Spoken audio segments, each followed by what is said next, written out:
You think anybody missed us for like these 7 days? They might have. I didn't say 7. I said 7. They might have. Take after take.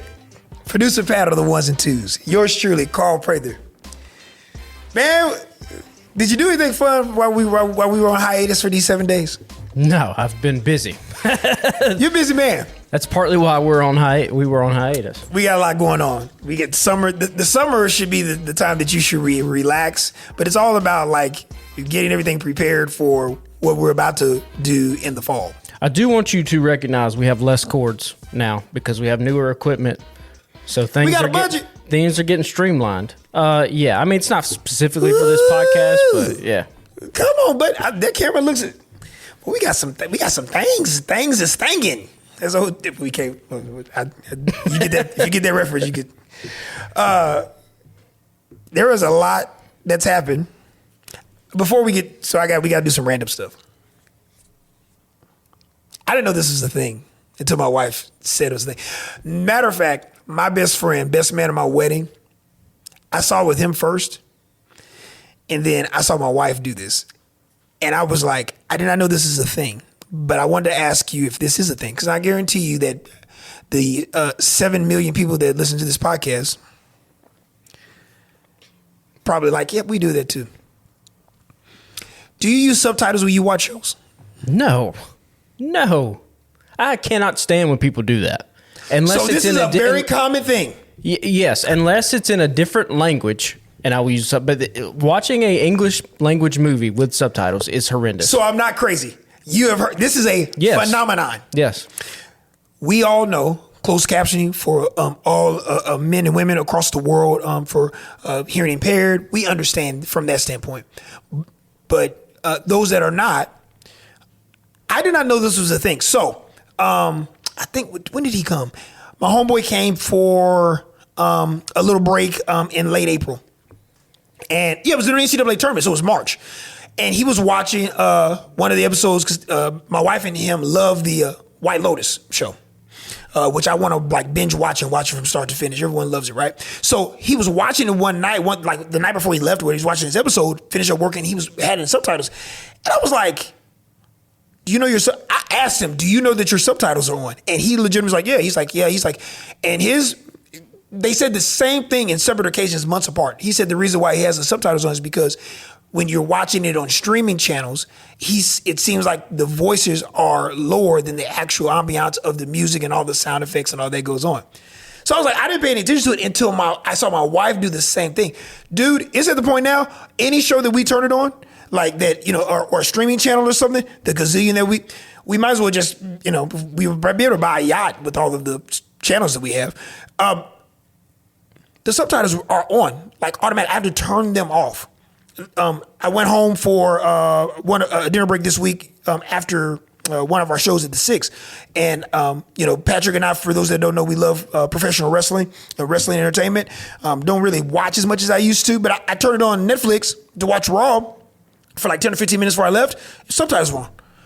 And I was like, and they're on everything.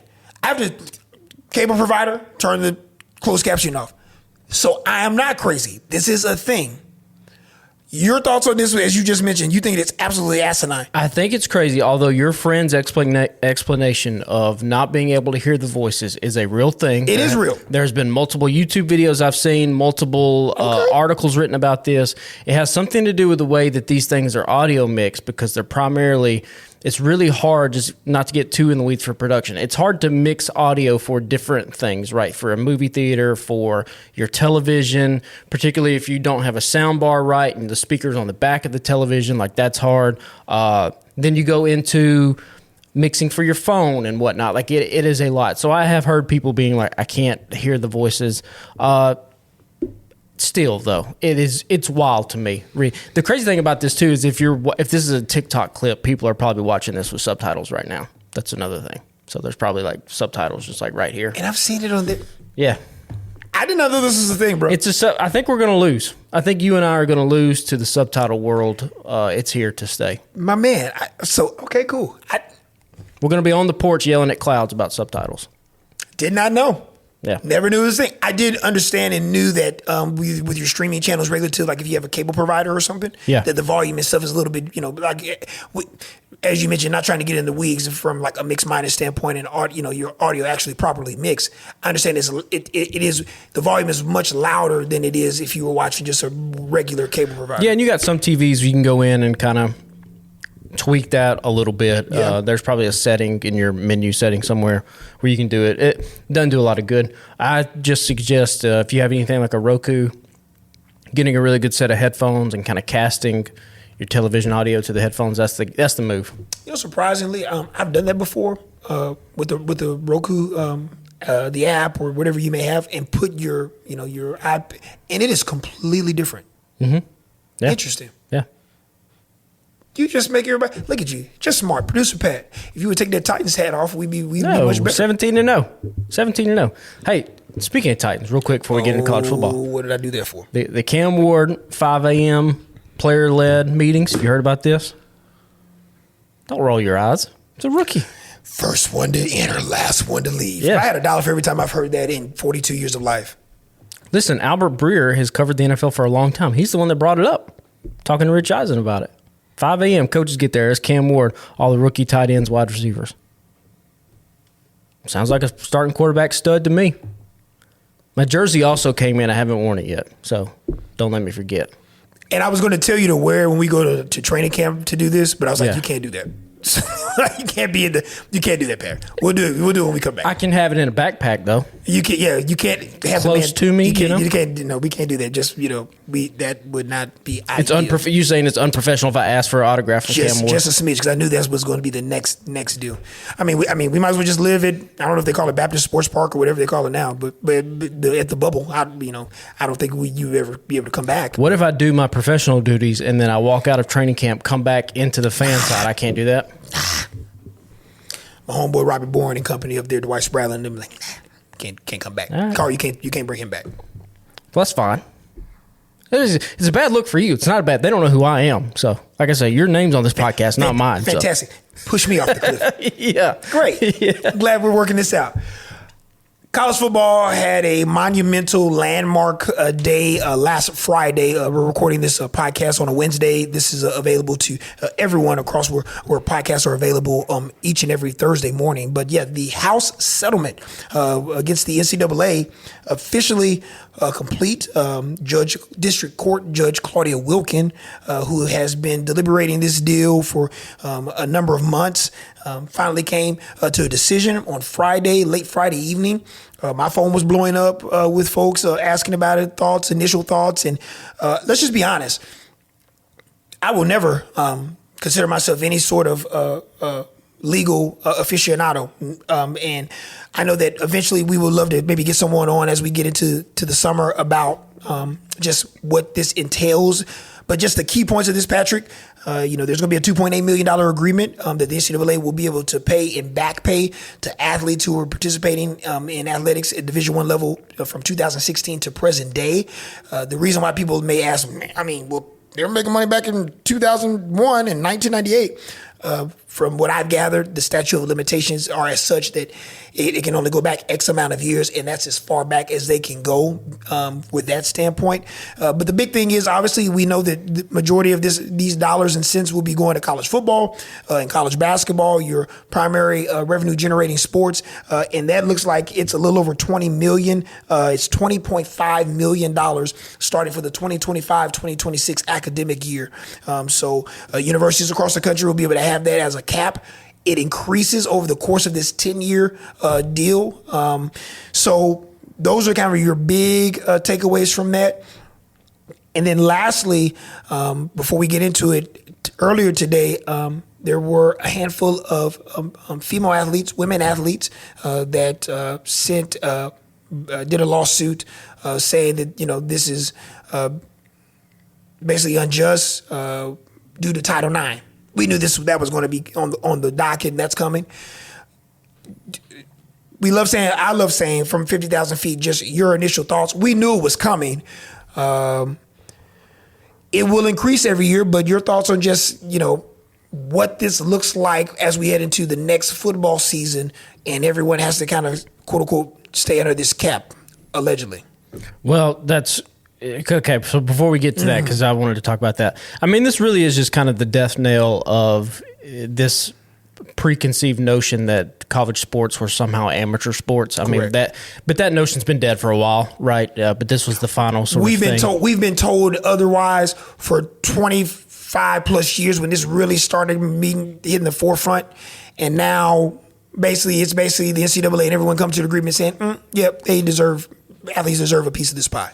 But I think, and what you hinted at, and I think what a lot of people are reading this is like, okay, so there's a $20.5 million cap, but like, who's gonna enforce that? Like, is that actually gonna hold any kind of water?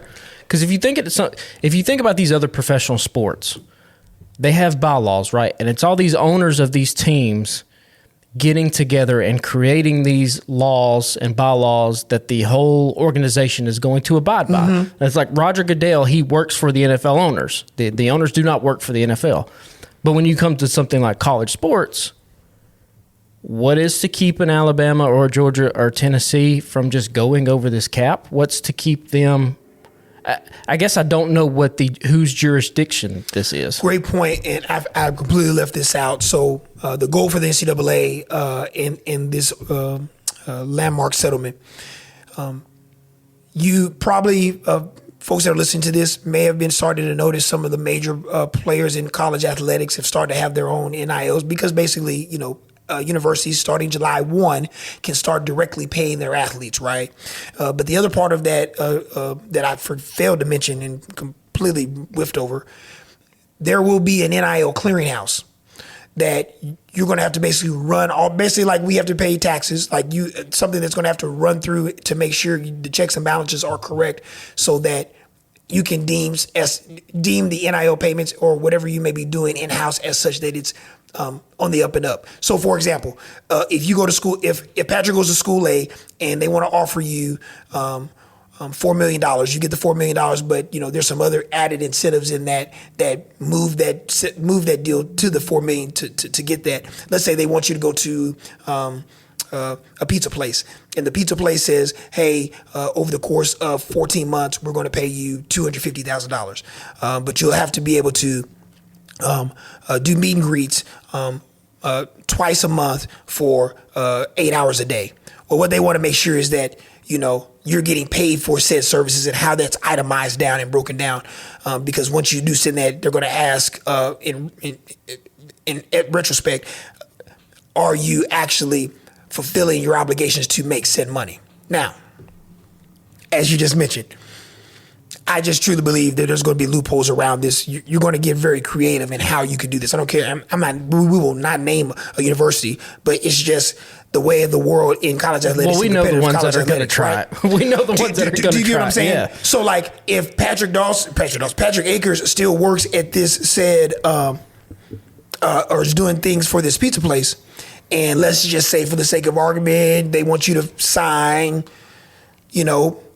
1,500 jerseys, and they're selling those for, $1,300 a piece, and you turn it in, and let's say that clearinghouse says, well, we haven't seen any itemized receipts of you turn these, and you show a couple of pictures saying, oh, well, he signed them all. They're right here. We just haven't done it yet.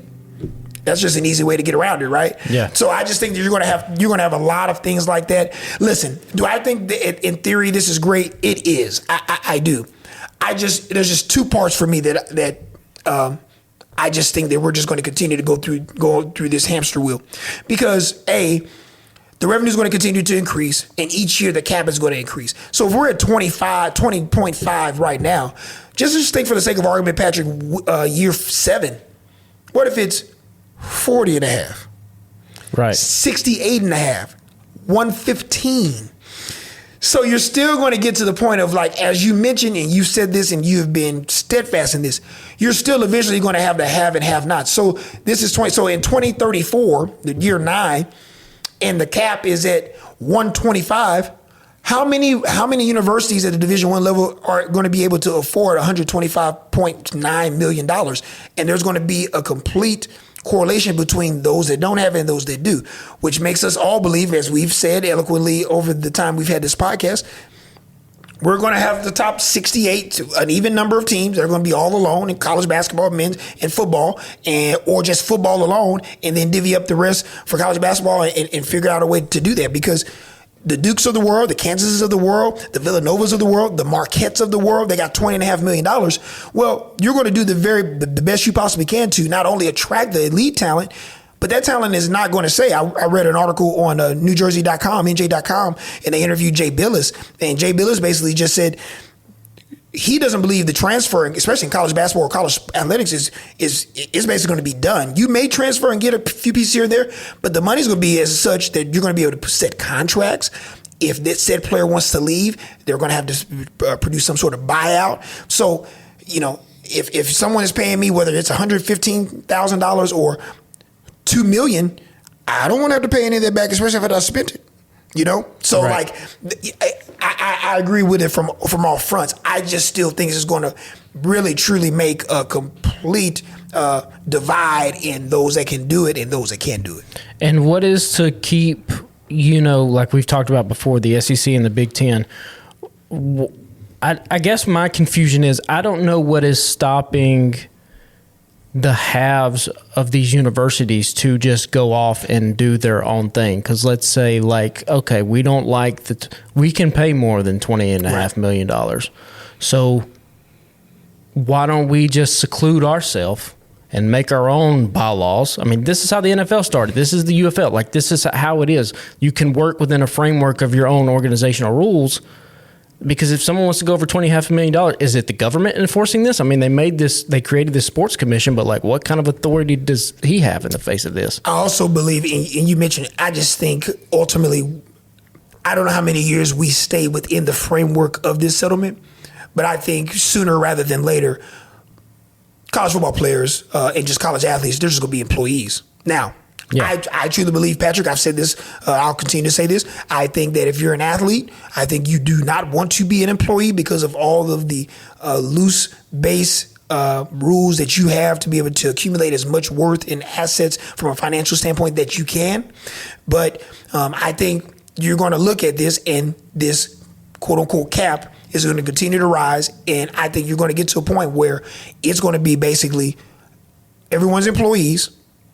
We're going to collective bargain, and we're going to be able to formulate enough money that more programs can participate than not.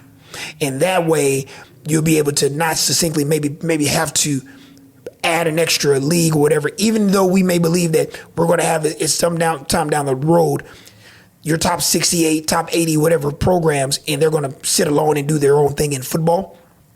I think this is an easier way that if everyone is employees, then everyone across Division I athletics, they have a pot of money to deal with, and they can divvy it up that way, and the rest is history. But you're looking at a ton of lawsuits. As I mentioned, the Title IX lawsuit just came across. We're, as I mentioned, recording this on a Wednesday. It happened earlier this morning. You're going to see more lawsuits, and attorneys and lawyers and stuff are now, they're looking for the loopholes to be able to question this. And Judge Claudia Wilkin, in no certain form in this, release of the settlement, she said there's going to be a lot of things that you're going to be able to challenge. You're going to be able to challenge. Not saying that you're going to win or lose, but I mean, it's possible. So this is just the start of it all. I ultimately believe this is all going to be leading toward employee-based athletes at the collegiate level, and they do collective bargain and kind of go from there. I'm going to say something that I hadn't said in public, but I've heard some other people say it over the years, Patrick. Here's what I truly believe in the grand scheme of everything. The 4.5 people that are watching this or listening to this. No one wants to talk about it, but in the grand scheme of things, I truly believe, just my humble opinion, no matter what conference that you're in, Pat, I think one of the core reasons that the ball has kind of been continued to be pushed up the hill and changes have been made, whether it's NIL, now this House settlement. The very last thing that any conference or any network wants to do is share television revenue. Right. We can dance around this all we want. I've internally believed this and offline discussing this with media members and when we were on trips and the whole nine texting. We can talk about it, all of these other things, all of these gradual steps to help the modern student athlete financially. They know that from a legality standpoint, that we're getting closer and closer to athletes saying, well, we got X amount of $1 billion for this network, and we don't get to see any of that. No, we want all of it. So we all finna share. And that is the one golden chest, that Fort Knox barricaded gold mine, that no matter what anyone wants to say behind the scenes, that's what they want everyone to kind of stay away from.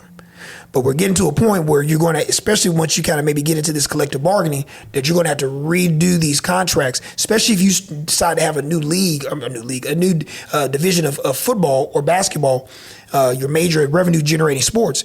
There's going to be some questions asked about, much like, as you mentioned, if you're an employee, NFL players are employees, right? Mm-hmm. NBA players are employees, right? A lot of these large salaries are being able to be formulated and generated. Why?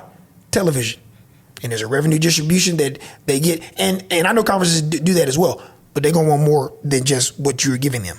And I just have always said that that's the one thing they'll push it, give a little. They don't want you to take everything. And I think that's a battle that you're really going to see down the line, where you're going to have to ask yourself some serious, especially if they become employees and you're collective bargaining. And I mean, you look at some of the contracts that are in the NBA and the NFL. I mean, we're talking hundreds of millions, Major League Baseball, hundreds of millions of dollars. And you have to think that if college football is on the trajectory to be the second biggest sport in North America, some of these 17, 18, 19-year-old kids are probably going to command maybe not hundreds of millions, but at least tens of millions. Patrick, there's a report out. I don't know if this is true. I have a rooting interest in a basketball team in Durham, North Carolina. They have the first pick in the NBA draft in Cooper Flagg. There are a number of reports, whatever you may believe or not believe on the intranet, that he generated $28 million of revenue at Duke. That's basketball. Insert megastar.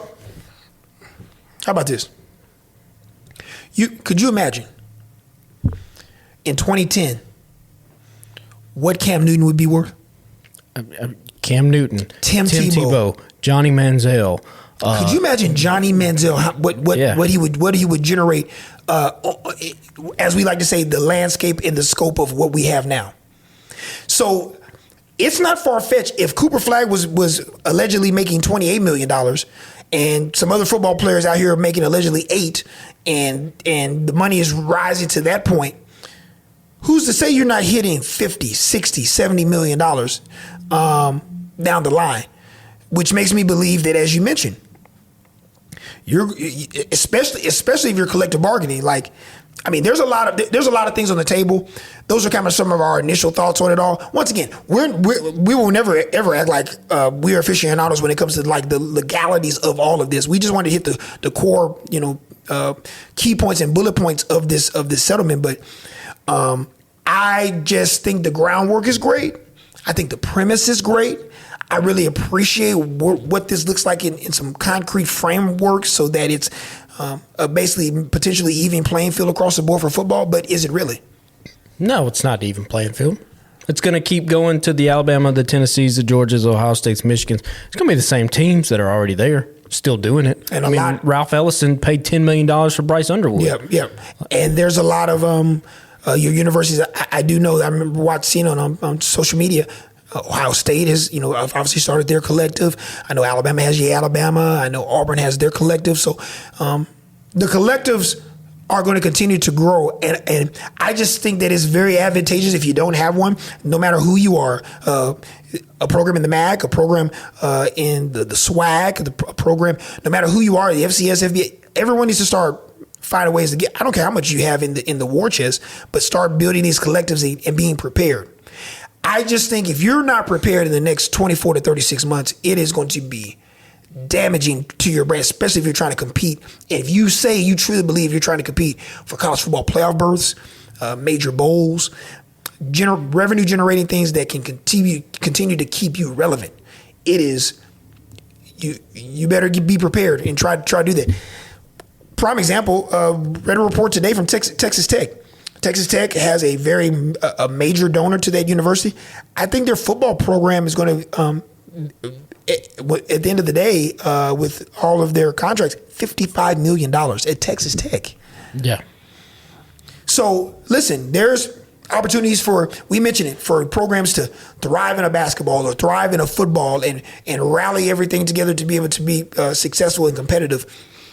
But if you're not doing that, it's going to be slim pickings, in my opinion.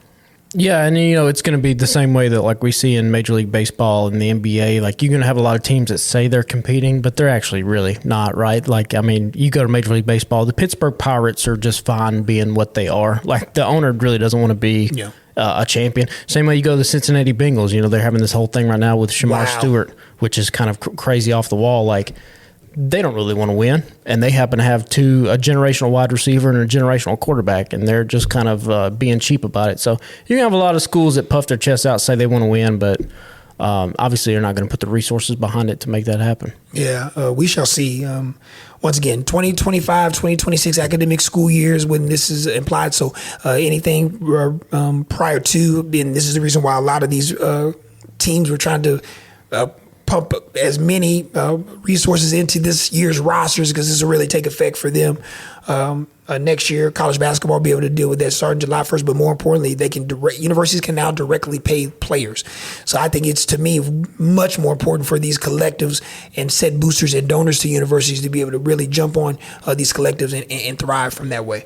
As crazy as this sounds, we're not. I mean, this is June 11th when we're recording this.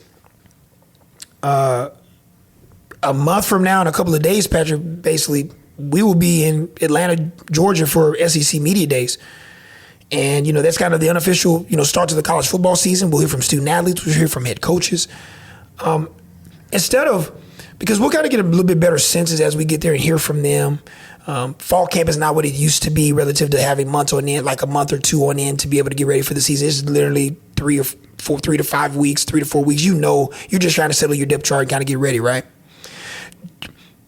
When you look at the 16 teams in the Southeastern Conference, and then we can go national as well, give me something that you're just excited for the college football season within the Southeastern Conference, and then we can kind of just hit it from a national standpoint. Just anything that comes to your head about wins, losses, what you're excited to see, what you're want to see, who responds, who doesn't.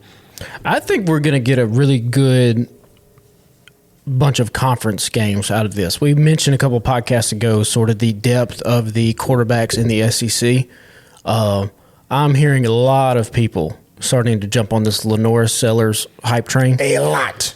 A ton of people that are insiders in the NFL being like, hey, this dude could be a very high draft pick come next year's draft. So I'm anxious to see Lenore Sellers. Also, DJ Lagway. You almost could say the same thing about him in the NFL draft and coming up in 2 seasons. So I think the depth of the quarterback play, and I think you're going to see a lot of high-scoring games in the SEC. I don't think this is going to be the SEC of our granddad's past, run the football 40 times, 10-7 type game. I think these offenses are about to air some stuff out, and we're going to it's going to look like what the Big 12 used to look like back in the mid-2000s. That's a great point. That was even in the spring, even with Nico leaving Tennessee. I just looked at the league as a whole, and you can look, and I am so excited just with the signal callers this year, because we discussed it in a couple of podcasts a couple of weeks ago. This is a year where we have more than enough quarterbacks potentially from what we've gathered with film from a season ago or earlier, that I believe they can go win you a game or win you some games that A, you're not supposed to win, E, that you should win, or B, that everything is not working in said team's favor and the quarterback is able to keep them in the game, and come away with a victory. I am leaning toward what you're saying. Not saying that defense is not at a premium here, but, hey, Kirby Smart and a number of coaches have already said it, you count on the first-year player more than you ever have counted on them before. They need to be ready to go and pick the guys that can go help you. But the season is so long. Players are so much more athletic. The physicality of the league is as such that depth plays a factor, which in turn means that, you got to have enough bodies on defense to be able to hang tough. But, if you're scoring 35 plus or 30 plus and you get in these shootouts, it's kind of the survival of fittest, which leads into what we both said. It'd be advantageous for you to have a signal caller to be able to kind of keep you afloat. Yeah. Like, what happens if Ty Simpson's good? For real. What happens if Gunnar Stockton's good? For real. And those are dudes that if you were doing on the list, like, are probably lower end of what, like, the preseason list going in. But if those guys are hits, and then you combine it with Arch Manning, Garrett Nussmeier, Lenore Sellers, DJ Lagway, Diego Pavia, like, you just keep going down the list. You're like, there's a lot of dudes here that could really be difference makers for their team. I mean, it's deep when you have media members that and guilty as charged. You got a guy at Ole Miss that played basically a series that ended in a touchdown against Georgia at home.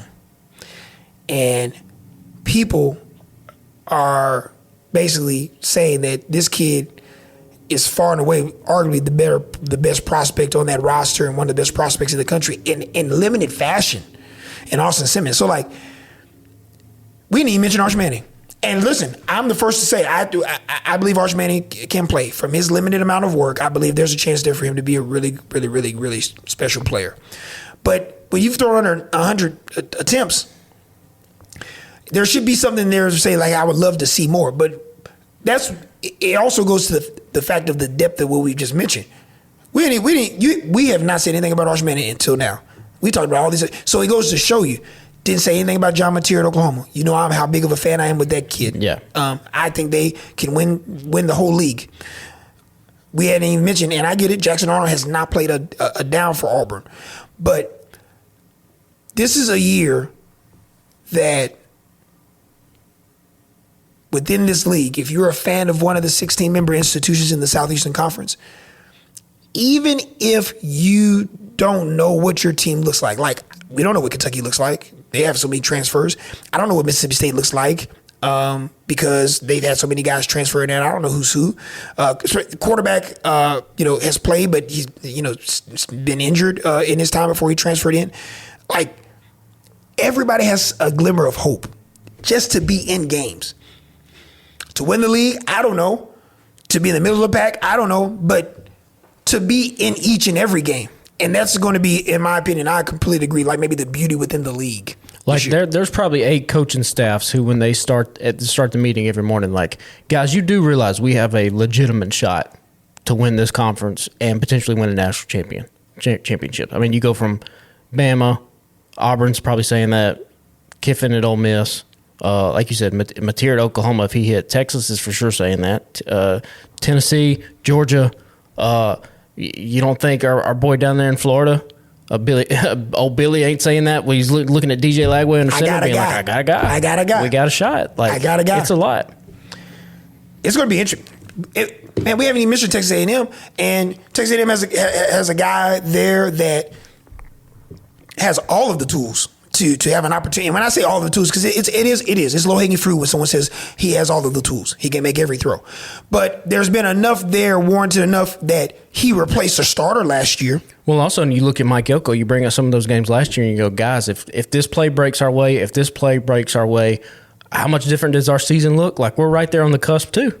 So it is kind of wild to think about in this conference how many teams are kind of right there. I'm Marcel Reed. I don't know why I was like withdrawing a blank. Yeah, man, this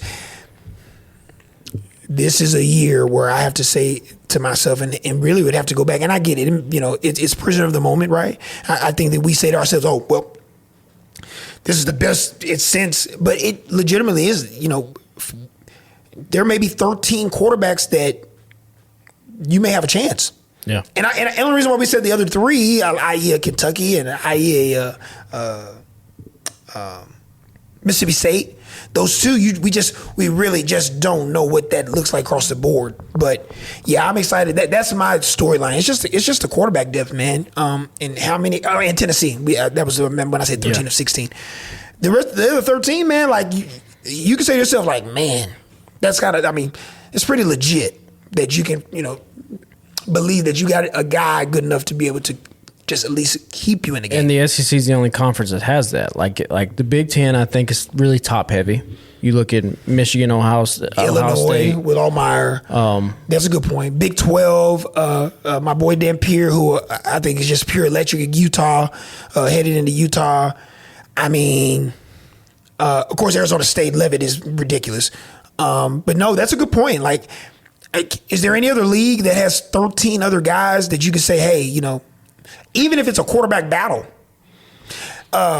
because we're saying that Ty Simpson is potentially going to be a guy and Jackson Arnold is going to be a guy. We don't know, but I mean, just to have that many teams within your league. And here's the thing: if they're not guys, they have 5-star true freshman backups. That's a great point. So those guys might be dudes. Like the Iron Bowl this year could look very interesting if you know, the Alabama and up now. I think if those guys are playing, it has to either be some kind of catastrophic injury or because you don't want the latter, because the latter would be a very terrible record if those two guys are playing. Right. Very, very interesting. Anything nationally as we head into the summer? You know, media days will start kicking off across the country at the end of this month, heading into July. Is there anything nationally that you are interested to see across the board? I mean, the 3 teams in the Big Ten, or I guess 4 at this point, because you got Oregon in there too. Mm-hmm. These conferences are always still weird. That's why I get it. I mean, dude, I mean, like I remember just even the mid 2010s. I remember that you basically knew it was coming back. You kind of had an idea of what rosters are going to look like relative to their production or lack thereof from a year ago. There is no person in their right mind that can adequately say, in my opinion, unless you are a beat writer for a school and you've become familiar with transfers and what that looks like, that you can keep up with so many guys transferring in or out. There are guys that are playing their 7th, 8th year of football, you know, that are somewhere and you're like, what? You playing where? And also the travel, right? Like, yes. You think about it, like with football, it's not that bad because you're playing one game a week, but like, can you imagine a swimming team and you're like the USC swimming team and you have a meet out at Rutgers and then you got to come back and take a final? Like the one thing that I did like about the college football back in the day, and I say back in the day like I'm an old head, but like it was regionalized, right? Mm-hmm. Like the conferences made sense where they were at. Now it's just like it's a free for all. And I get it, but it's rough on other sports. No doubt. Listen, I will tell you from the world of college football, the Big 12. If someone can adequately believe that like they could name like 5 teams, like there may be all of their teams may be able to win the league. Well, yeah, I know it's a hot take. I get it. We talked about it last year. It's like everybody was just in the middle of the pack. Man, but I don't know about anyone else. But no, we have to cover the SEC the way that we cover the SEC. But I would venture to say for me, even if I cover the Southeastern Conference, like I'm more of a national college football guy because I watch games from all, at least let's just say for the sake of argument, your Power Fours, right? And then FCS here and there. But from a Power Four level, man, I'm watching a lot of games from all of your Power Four conferences, right? And the Big 12 was so much freaking fun last year to watch. And there's so many storylines, and there's so many solid players and quality. And when I say quality, I mean that like there's no one that like stood above the rest. Like BYU was excellent until they dropped a game like this, a head scratcher. Arizona State was amazing. They were picked. I think they were picked last or second to last to come into the year, and then lo and behold, a Scottaboo here and a Levitt there and a Tyson here. They're in the thick of everything, man. So we don't know what the heck Colorado's going to be with their quarterback situation and their team as a whole. We expect Utah to have a monstrous bounce back year, but that league outside of the SEC, because I think the media will.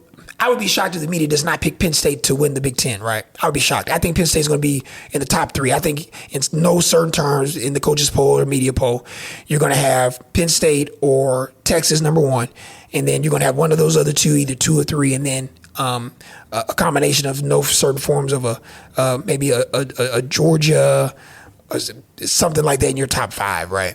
So no, the Big 12, man, outside of the league. The SEC, I'm hyped about because all those games are so good.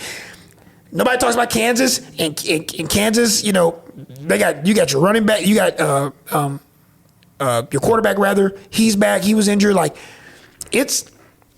that's a fun league. That was a fun league last year. And it's probably going to be a one bid league again, right? So you got all these teams that are fighting for this one playoff spot, because you have to imagine the majority of these at-larges are going to go to SEC and the Big Ten. Yeah, and we forgot to mention, let's just move over to the college football playoff. We mentioned this. How do you feel about, and news broke a few weeks ago, just straight seeding? So I know, I get it. We cover this on a daily basis. It was, for a regular fan, it's confusing to figure out like what your automatic burst relative to comp. Like it is straight seeding. Top 4 teams get buys. So if you're Notre Dame of the world, it does not matter if you're like top 4, 1 through 6, 1 through 12, and they're going to seed it as such. Your thoughts on that, or do you like this new model, or did you like the original? Did it bother you either way? Because who got to buy last year? It was like Boise State. Boise State got to buy. Yeah, see, that's some stuff. Just because they won their conference championship. That stuff's dumb. Yeah, I agree. The NFL should do the same thing. And I know the Detroit Lions had the thing that the new rule change. They got shot down, like a reseeding, the next round. Because you had 3 teams in the NFC North that had 10 plus wins. And because they weren't the division winner, they had to be the wild cards and play on the road, when like the Detroit Lions were way better than whoever came out of the NFC South or whatever. So like it should just be based off record. Now it's a lot easier to do that in the NFL than it is to do in college football, because you have so many other variables, teams playing different teams. But like, yeah, there's zero reason why Boise State should have got a bye last year. So basically the 5 highest ranked conference champions and 7 highest ranked remaining teams will be seeded directly into the 12-team bracket, according to the old Google machine here. But yeah, no, I love it. I think that is super awesome. And I think that you're going to see some amazing games. And once again, those home field atmospheres, man, is what's going to make that super exciting. I think we got a glimpse of that last year with Notre Dame, and some of the other Penn State was amazing. Imagine how ESPN can put together such a good presentation for college football, and yet somehow find a way to have the absolute worst presentation of any NBA Finals I've ever seen in my entire life. Okay, let's go to this. Is it bothersome because you don't see any kind of logos or anything on the court? You did, or they superimposed? Here's what I will ask you. Yeah. Simple yes or no. Does this feel like an NBA Finals, or does this feel like a game in late November? For me, the fact that you have to hesitate is the problem. Yeah, because you got to remember, we're fans first, right? But I've always I understand the magnitude of this. I love playoff hockey. I love watching it. I couldn't name you 5 hockey players, but I love watching playoff hockey. For some reason, this year didn't even feel like it's like the Stanley Cup or the playoffs. The atmosphere has been great. I watch OKC. The atmosphere there's been great. New York has been amazing. Yes, I have to say it has, but I understand why people want it to feel much larger than what it is. I don't know this. ABC has the rights to the NBA Finals for a long time. NBC can't get it. No. Put it this way. I think you'll go back to those 2010s where you had the player. They hear fans. It will drastically change next year. It's just like you have, and again, we are in production, right? So we know how these things work. You watch ABC, ESPN. They had the conference, I believe, the Western Conference Finals for the NHL. You go watch the opening bumper of that show.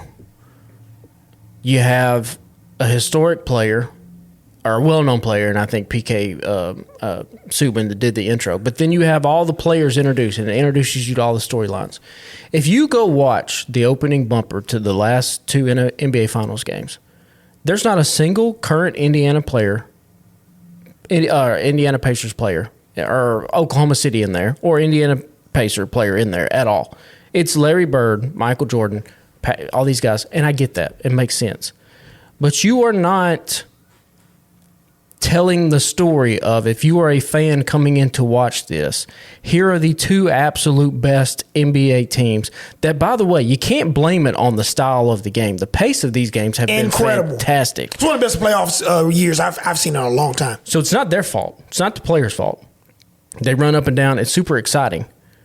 But yet, you're not telling any kind of story whatsoever. I don't understand why, if you're an organization, you pay so much money to have something and then treat it like a redheaded stepchild. It makes no sense to me. It's just because, once again, we're in this business. It's from, I'm assuming, the vitriol that the NBA is getting is it just solely presentation? Like, yes, the montages and stuff like that. You want all of that stuff, all the... That is part of... It is to make it feel like a championship. Yeah. That's your job as a network. I get it.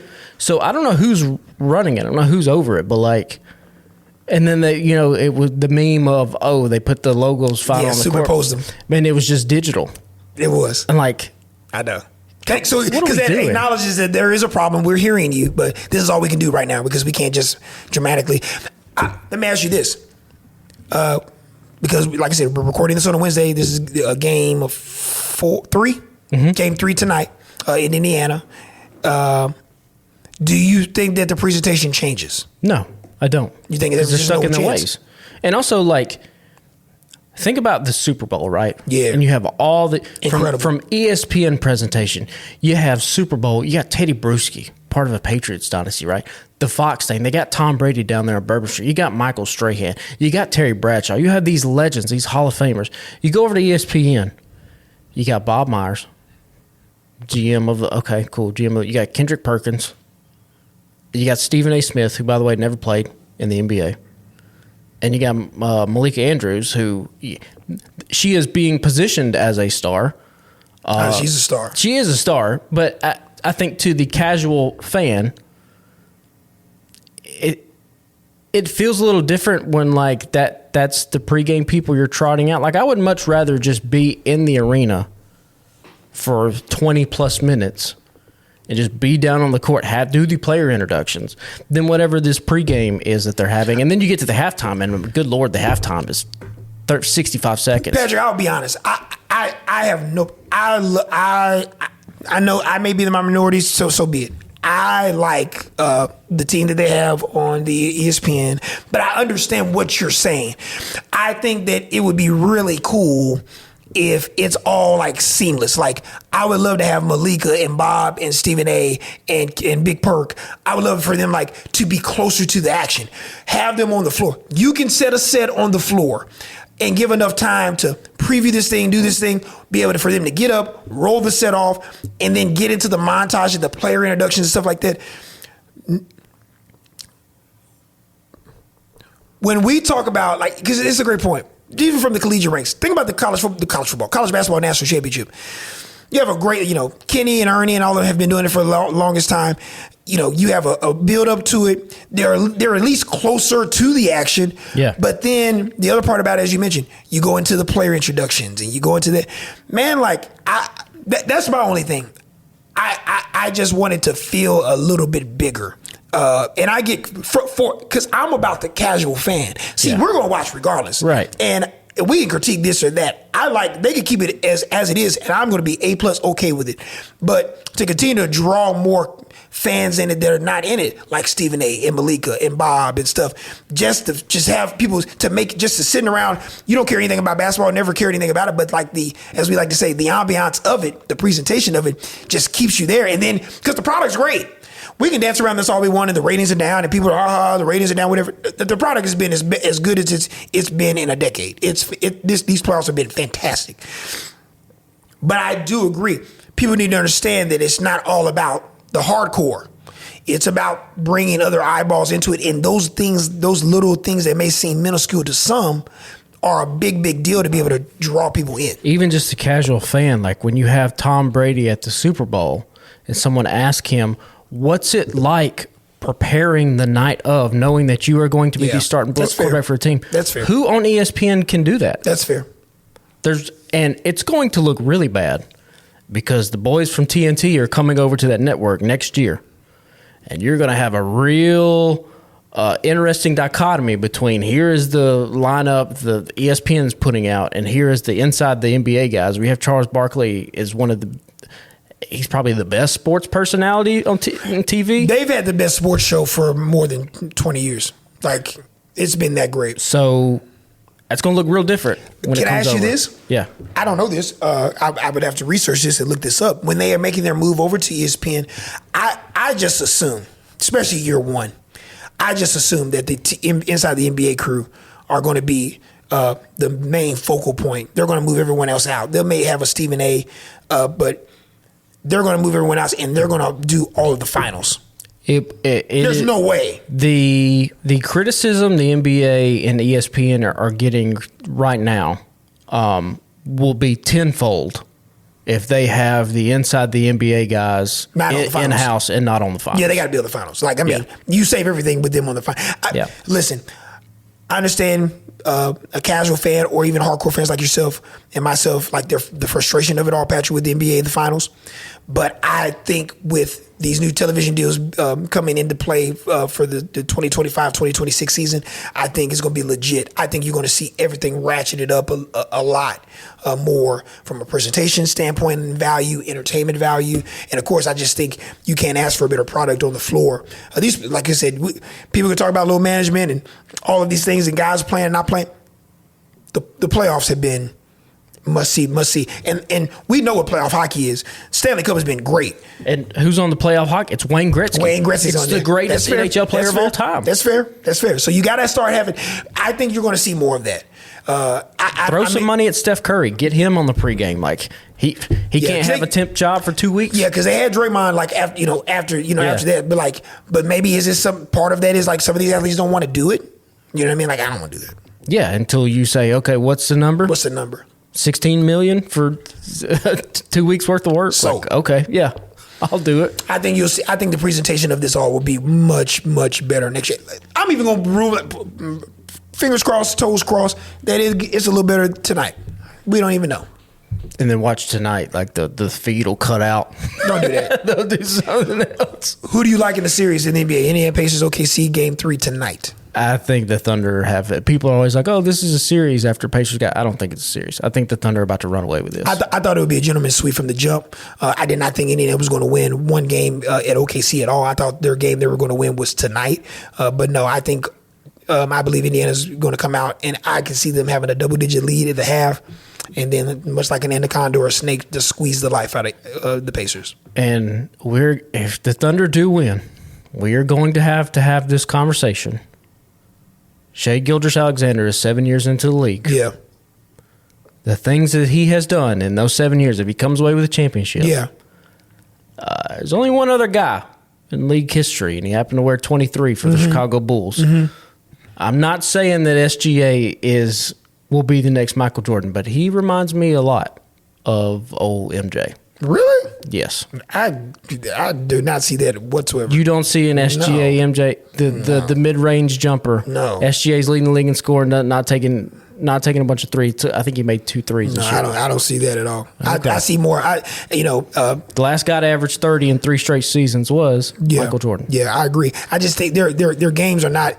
Their games don't dictate. I look more like if I see Michael, I see like any semblance of that. That's Ant-Man. Like from just some of the things he's able to do on the floor. Not as Michael's more fluid than Ant-Man. But no, I don't see that. I just appreciate. I had a conversation with someone in the newsroom. I just appreciate SGA's just how historically efficient that he is. Doesn't have to take a lot of. He doesn't have a lot of wasted movement to get to what he needs to get to. Much like OKC. If you notice, OKC doesn't. So not a lot of dribbling, quality shots, getting to spots on the floor to be able to manufacture offense. How many dunks you see OKC have ever? Yeah. Now, let's see. I want people to think about that. How many times have you ever seen them have any dunks? I mean, they have it from what it truly excites me and why I believe that the NBA is about to have a historic run is because we went back to this. I just think that the competition in the teams are being positioned as such that you're going to have some highly competitive championships. This is our 7th year. We're going to have a 7th different champion in the last 7 years. It's never happened. I think you're going to continue this trend that you may have some teams go back to back or maybe a three-peat or whatnot, but it's going to be hard as hell to be able to stay that way. You just look at the West alone. OKC is not going anywhere. Who's to say, and I've said this, who's to say that Houston didn't have the best record in the league next year? Well, especially if they get Giannis or whoever comes But just as such, just the team as such, who's to say they don't have the best record? And let's say they're still maybe another year away, but they at least get to the Western Conference Final. They lose to OKC or they lose to Denver. Who's to say that Orlando and Paolo Banchero doesn't go and they're a top 3 seed? What does Boston look like right now without, JT, Jason Tatum? And they could blow it up. You could see Jaylen Brown come over. There's a lot of Jaylen Brown to Memphis buzz happening. Correct. So do you see? You have a flat out point guard mutant that. How do you know that he's fully he's fully healthy and they win 58 games? So I just think I look at the league and there's so many storylines and plots of teams that can just come out of nowhere and have runs like OKC had this year, which will make the competitive balance of the league that much greater. And we're going to continue to introduce people to new stars, but not even people, young folks. And I believe you're going to have a lot more young kids that are going to identify with a lot of amazing players, especially if you have a team in your city or in your region of the country. And that's why I think the NBA is about to explode. Well, and you got Victor Wembanyama that's over there training with monks, shaving his head. Watch out. He looks like I think Victor Wembanyama looks like a superhero, especially with that. I've already said to me, my friends thought I was crazy when he came into the league. Much like how I feel about Luka Doncic. We both were in agreement with Luka. We saw that when he was over in the EuroLeague, and we were like, yeah, dude, that dude's going to be one of the 8 best players in 18 months. Victor Wembanyama is going to be the very best player, in my opinion, in the NBA in 24 months. You're not going to see it this year, but they're going to go to the playoffs this year, and then he's going to show out in the playoffs, and then next year, everybody's going to be, that's the consensus, and when he's averaging 28, 12, and 7 assists and 9 blocks. Just stupid stuff. It could be this year. It legitimately could be this year. The monk training is legit. You get what I'm saying? Yeah. And then what if Giannis goes there? Yeah, that would. With De'Aaron Fox. Yeah. You got Wembanyama, Giannis. Come on, man. What? It is. Then you got if Cooper Flag is what everybody says he's going to be, and obviously he will be on the Dallas Mavericks, and a team that's going to be a 50-win team next year, just as is, right? So then you have this guy in here that's going to give you everything he's got on the defensive end. Man, it's going to be fun. I'm telling you, the NBA. Watch out. I think from presentation and I think it's going to be excellent for sure. Listen, subscribe. Take after take, each and every Thursday, we will be full steam ahead as we head into late summer and the college football season, and being able to have a podcast each and every Thursday. Spotify, Apple, iTunes, anywhere where you can find podcasts available. And then, of course, we have this live video that we're recording right now on our 48 Sports app, 48 Sports Zone app. Super cool. A lot of growth in that as well. So we're excited about the growth of that and where that's going to take us as we head into the summer months and into the fall. But been a fun chat. Glad we were able to discuss a little college ball, a little NBA as well. We didn't talk about Sydney Sweeney and her bathwater. What's happening with that? Oh, I don't know. Let's talk to me. You might want to Google it. No, talk to me about it. What's going on? We talk about it. We know who Sydney Sweeney is. I know who she is. Maybe we toned down the excitement. That was a little too excited. I ain't to be excited about. Let me ask you a question. Okay.